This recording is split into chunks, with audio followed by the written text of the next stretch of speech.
नमस्कार दोस्तों, स्वागत है आपका अपने YouTube channel Bio Hub by Virendra sir पर। दोस्तों, जो नए जुड़े हैं वो हमारे चैनल को लाइक करें, शेयर करें, सब्सक्राइब करें ताकि लॉकडाउन में अधिक से अधिक बच्चों को फ़ायदा मिल सके। साथियों, कल अपन ने लेसन नंबर 3 का टॉपिक पढ़े थे, असंगतता या अनिश्चितता।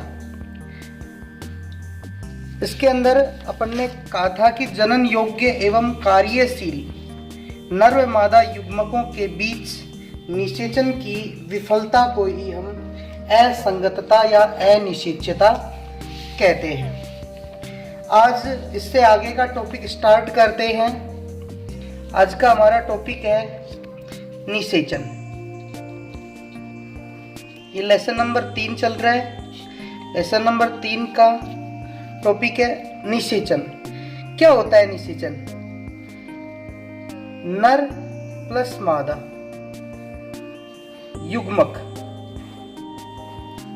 यानी मेल और फीमेल गेमेट्स, जैसे ये नर युग्मक है, ये मादा युग्मक है, इनका आपस में जुड़ना ही, इनका आपस में संलयित होना ही क्या कहलाता है? निषेचन कहलाता है। नर व मादा युग्मकों का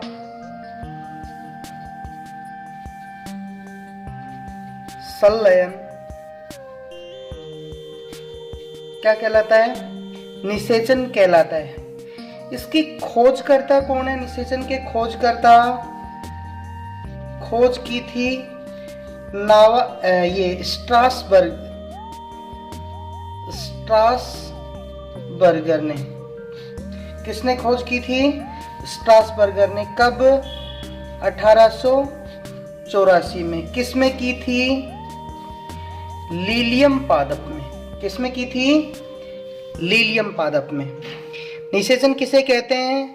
नर व मादा युग्मकों के संलयन को ही क्या कहा जाता है? निषेचन कहा जाता है। अर्थात मेल एंड फीमेल गेमेट्स जो फर्टिलाइज होते हैं, फर्टिलाइज होने की क्रिया को हम क्या कहते हैं? निषेचन कहते हैं। निषेचन के बाद क्या बनती है? एक कोशिकीय द्विगुणित संरचना बनती है। क्या बनती है? ये एन है।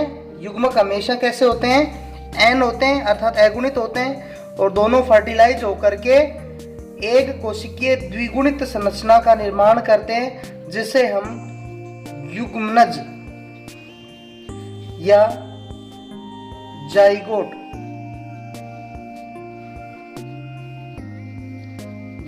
बोलते हैं। क्या बोलते हैं? जाइगोट बोलते हैं। अब आवृत बीजियों में हम निषेचन की बात कर रहे हैं, तो आवृत बीजियों में निषेचन की प्रक्रिया को निम्न बिंदुओं के अंतर्गत हम समझ सकते हैं। पहला बिंदु हमारा आता है पराग कणों का अंकुरण। पराग कणों का अंकुरण एवं पराग नलिका की वृद्धि।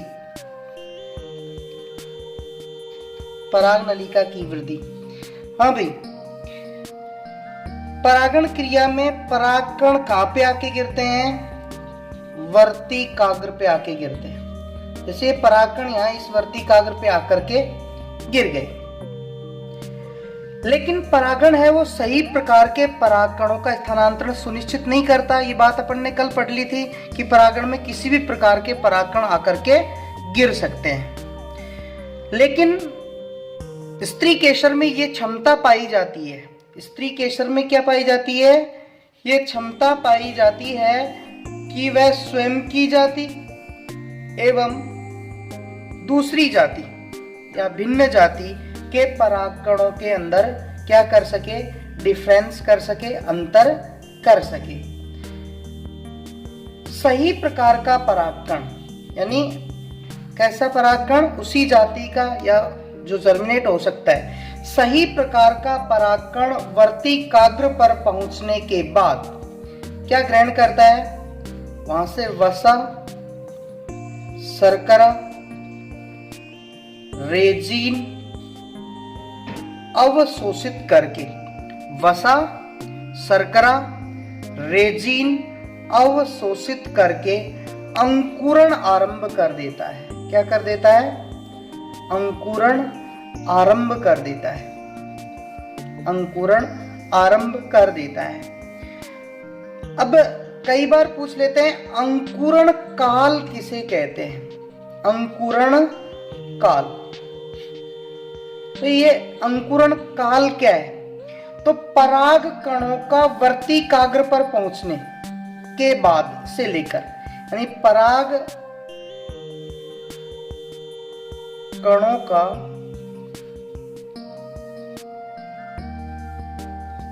वर्तिकाग्र पर पहुंचने के बाद से लेकर अंकुरण प्रारंभ होने तक, अंकुरण प्रारंभ होने में जो समय लगता है, लगने वाला समय क्या कहलाता है? अंकुरण काल कहलाता है।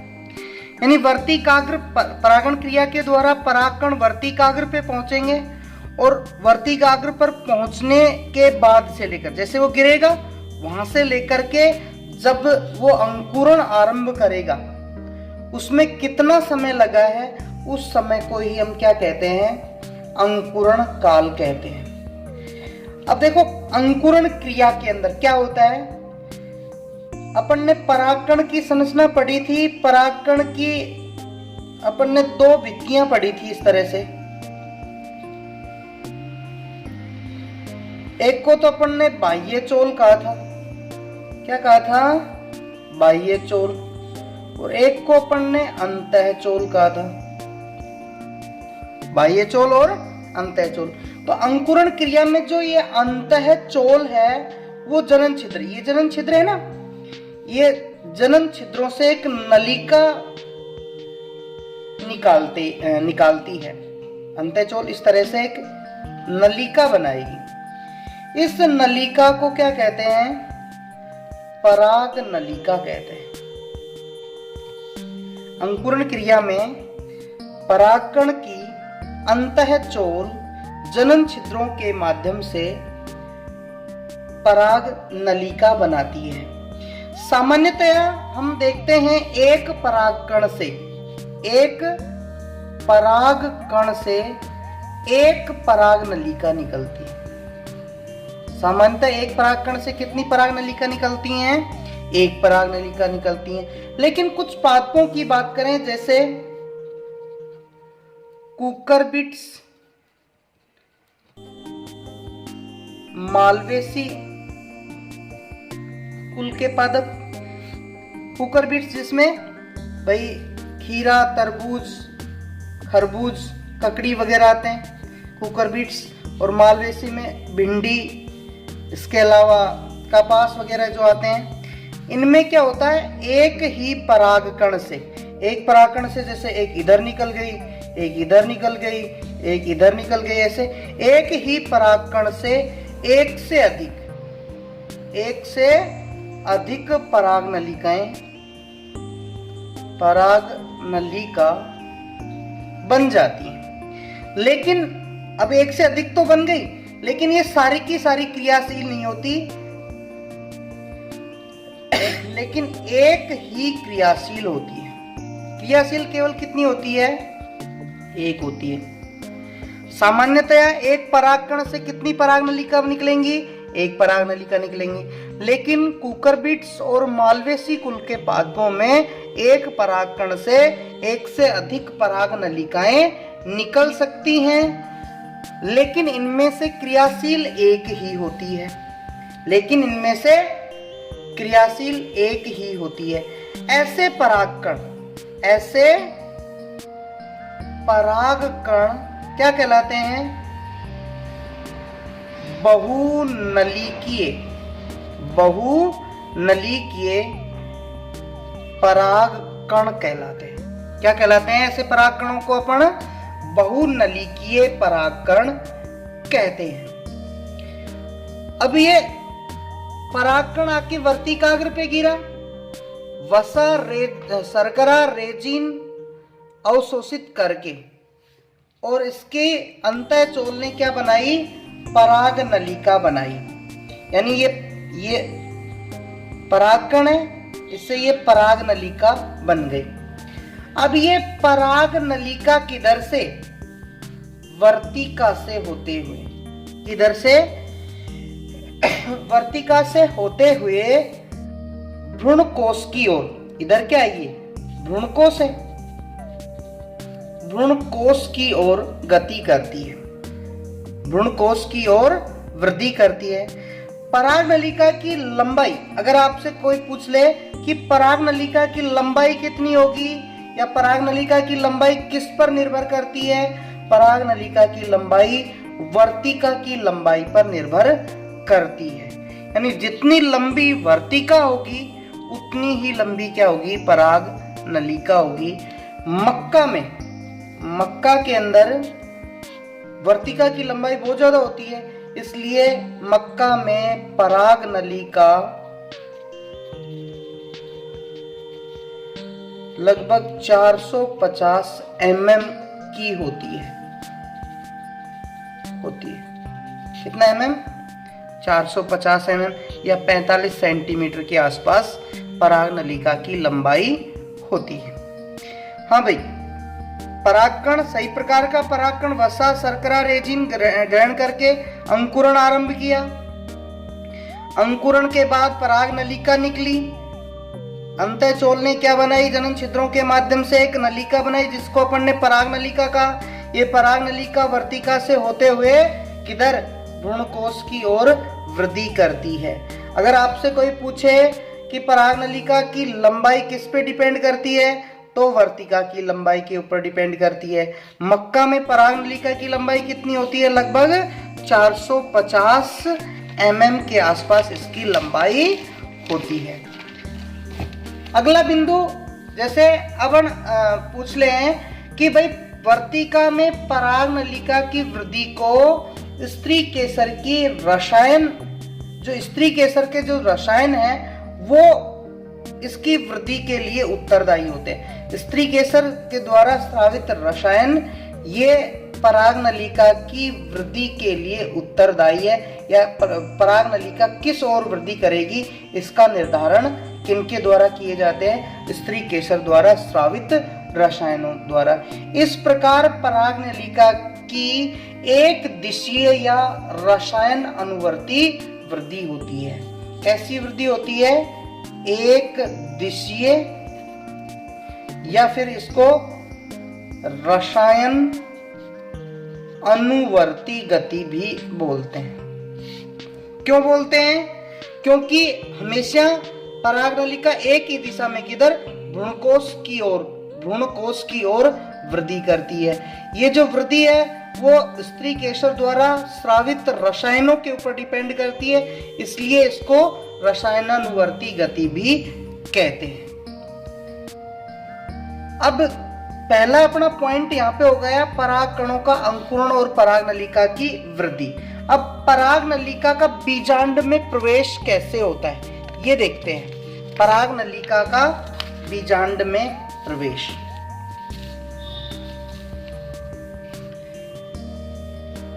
पराग नलिका का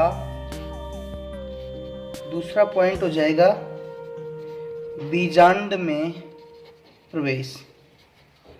हाँ भाई, अब जैसे एक अपन डायग्राम बनाते हैं, इस तरह से अपना स्त्री केसर हो गया, ये भ्रूणकोश हो गया,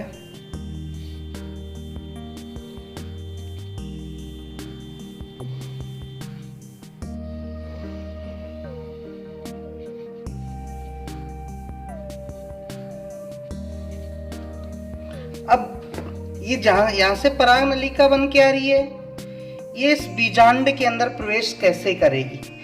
इसके बीजांड में प्रवेश करने के तीन तरीके। एक तो बीजांड द्वारी प्रवेश, यानी एक तो ये पराग नलिका इधर से आए और यहां से प्रवेश करे, ये इसको अपन क्या बोलते हैं, बीजांड द्वार। यानी पराग नलिका किधर से प्रवेश करे, बीजांड के अंदर, बीजांड द्वार से, तो उसे हम क्या कहेंगे, बीजांड द्वारी प्रवेश। ऐसा अधिकांश पादपों में होता है। अधिकांश पादपों में पराग नलिका बीजांड में किधर से प्रवेश करती है, बीजांड द्वार से। किधर से प्रवेश करती है, बीजांड द्वार से। दूसरा होता है, अब बीजांड द्वार के जस्ट विपरीत वाला भाग क्या कहलाता है, निभाग कहलाता है। जब ये पराग नलिका इधर से प्रवेश करे, इधर से प्रवेश करे, निभाग छोर से, तो इसे हम क्या कहेंगे, निभागी प्रवेश। क्या कहेंगे, निभागी प्रवेश। ये किस में होता है, कैजुराइना में और वीटूला में, वीटूला में। तीसरा होता है भाई, ना तो बीजांड द्वार से प्रवेश करे ना निभाग से, ये जो अध्यावरण है ना इनमें बीच में इधर से प्रवेश कर जाए, इधर से, तो उसे हम क्या, इधर से प्रवेश कर जाए, इधर से कहीं से भी कर जाए, यानी निभाग और बीजांड द्वार को छोड़ करके किसी भी क्षेत्र से प्रवेश करेगी, तो उसे अपन अध्यावरणी प्रवेश कहेंगे। अध्यावरणी यानी जब पराग नलिका बीजांड में अध्यावरण को भेदते हुए बीजांड में प्रवेश करे, किसको भेदते हुए, अध्यावरण को प्रवेश करे, तो उसे अध्यावरणी प्रवेश कहते हैं। इसका उदाहरण कुकर बीट्स होते हैं, कुकर बीटा पौधे हैं, उनमें पराग नलिका किधर से प्रवेश करती है, निभाग छोर से। जैसे हम अपनी बुक में दिए गए डायग्राम से भी इसको समझ सकते हैं। आपने बुक में देखा हो, देखना एक बार, ये बीजांड द्वार, ये वाला बीजांड द्वार है, तो पराग नलिका आई और इधर बीजांड से प्रवेश करी, तो इसे हमने क्या कहा, बीजांड द्वारी प्रवेश। अब यहाँ से निभाग, ये वाला निभाग वाला छोर है, तो यहाँ से प्रवेश कर रही है, तो इसको अपन ने क्या कहा, निभागी प्रवेश। और तीसरा है भाई, ना तो बीजांड द्वार से प्रवेश करे और ना निभाग से प्रवेश करे, बीच में से, यानी अध्यावरण को भेदते हुए किसमें प्रवेश करे, बीजांड में प्रवेश करे, तो इसे हम अध्यावरणी प्रवेश कहते हैं। दूसरा पॉइंट, पराग नलिका का बीजांड में प्रवेश। पराग नलिका का बीजांड में प्रवेश तीन तरह से होता है, बीजांड द्वारी प्रवेश, निभागी प्रवेश और अध्यावरणी प्रवेश।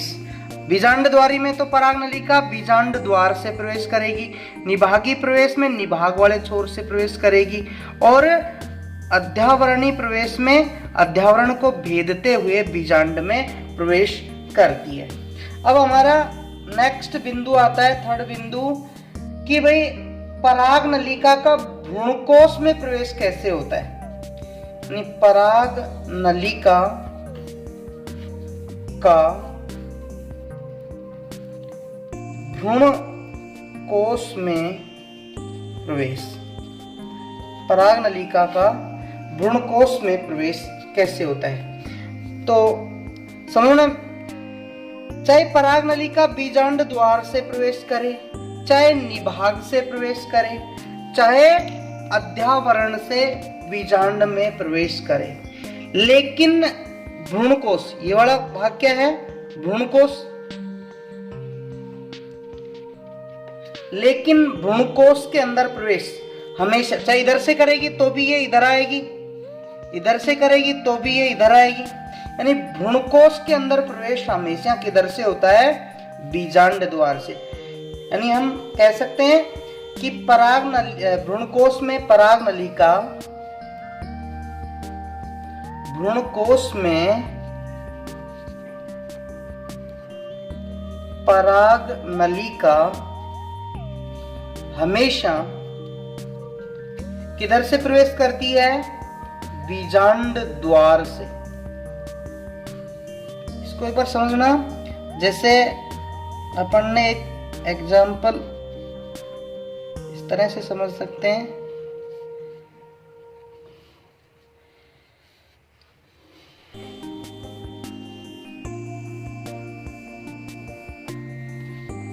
ये अध्यावरण है, ये वाला बीजांड द्वार है, इसको अपन बीजांड द्वार बोलते हैं,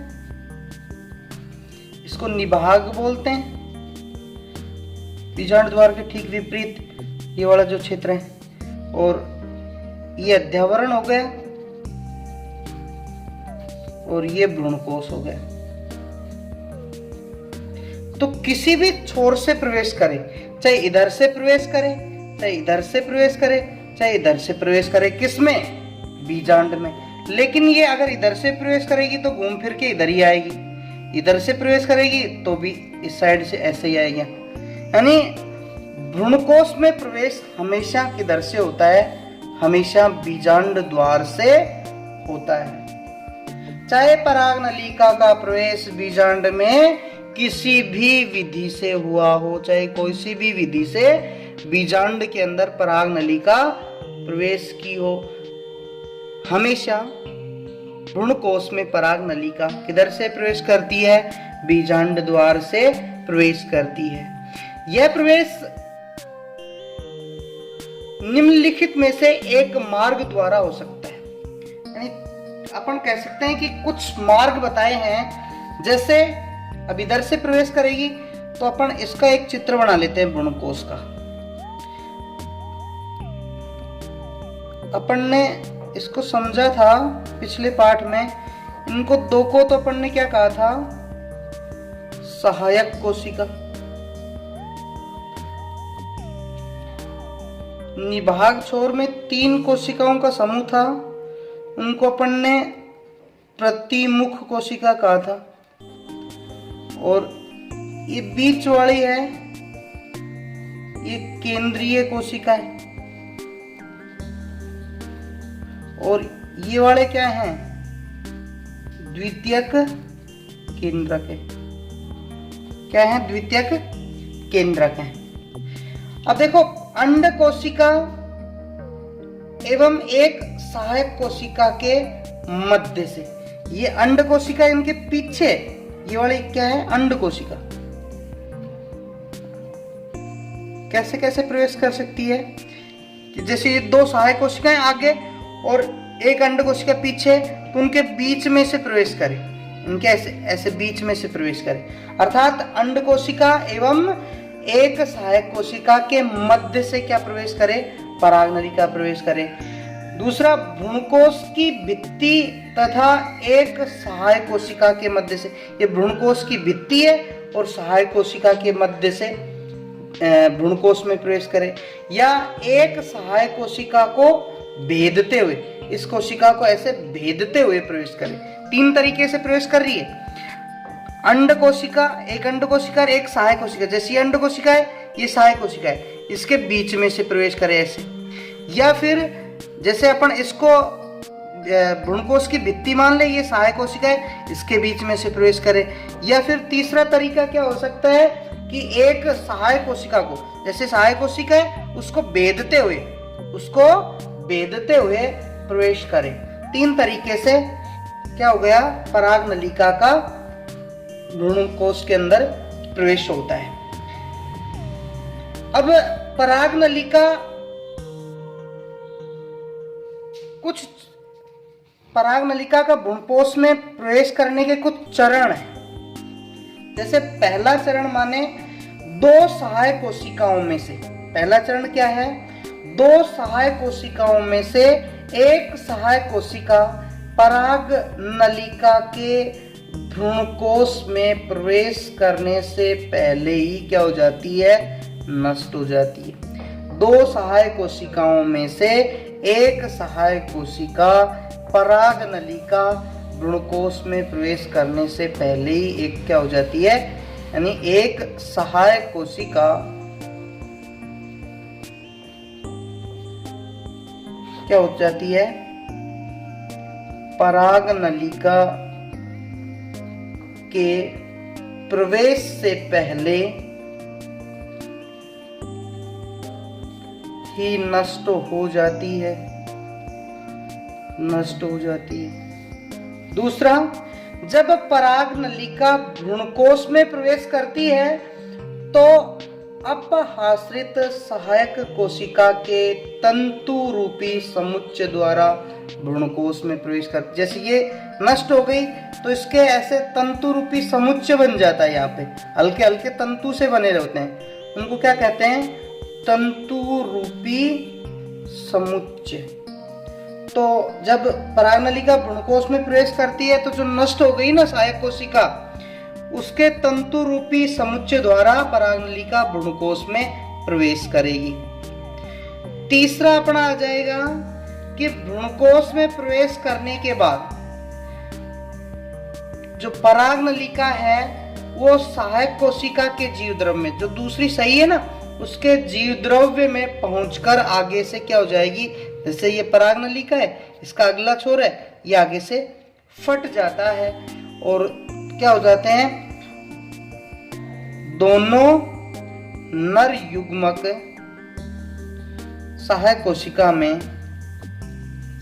कोशिका में मुक्त हो जाते हैं, मुक्त हो जाते हैं। अब दो नर युग्मकों में से, अब ये दो नर युग्मक यहाँ पे सहायक कोशिका में छोड़ दिए इसने, पराग नलिका ने। अब दो नर युग्मकों में से एक नर युग्मक तो क्या करेगा? इस अंड कोशिका से साथ जुड़ जाएगा। एक नर युग्मक तो किसके साथ जुड़ेगा? अंड कोशिका से, और जुड़कर के क्या बनाएगा? जुड़कर के युग्मनज बनाएगा। और दूसरा जो नर युग्मक है वो इन द्वितीयक केंद्रकों के साथ जुड़कर के क्या बनाएगा? त्रिगुणित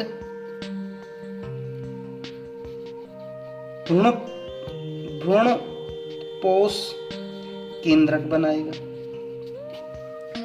हाँ भाई, दोनों नर युग्मक, अब देखो सहायक कोशिका, पराग नलिका सहायक कोशिका के जीव द्रव्य में आकर के फट गई, दोनों नर युग्मकों को मुक्त कर दिया।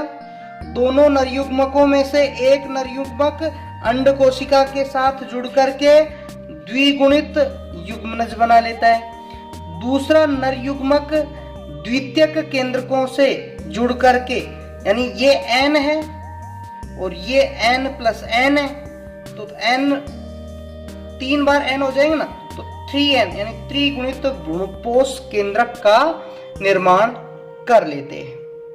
हाँ भाई, समझना, पराग नलिका का बीजांड में प्रवेश 3 तरीके से, बीजांड द्वारी, निभागी और अध्यावरणी, किसी भी तरीके से प्रवेश कर जाए, लेकिन पराग नलिका का भ्रूणकोश में प्रवेश हमेशा किधर से होता है? बीजांड द्वार से। अब बीजांड द्वार से प्रवेश करने के जो बाद में है वो पराग नलिका एक सहायक कोशिका के जीव द्रव्य में जाकर आगे से फट जाती है और दोनों नर युग्मकों को वहां पे मुक्त कर देती है, जिनमें से एक नर युग्मक अंड कोशिका से जुड़ करके क्या बनाता है? अंड कोशिका के साथ जुड़ करके द्विगुणित युग्मनज का निर्माण करता है, तथा दूसरा नर युग्मक द्वितीयक केंद्रकों से जुड़ करके त्रिगुणित भ्रूणपोष केंद्रक का निर्माण करता है। इससे आगे का अगले वीडियो में। धन्यवाद।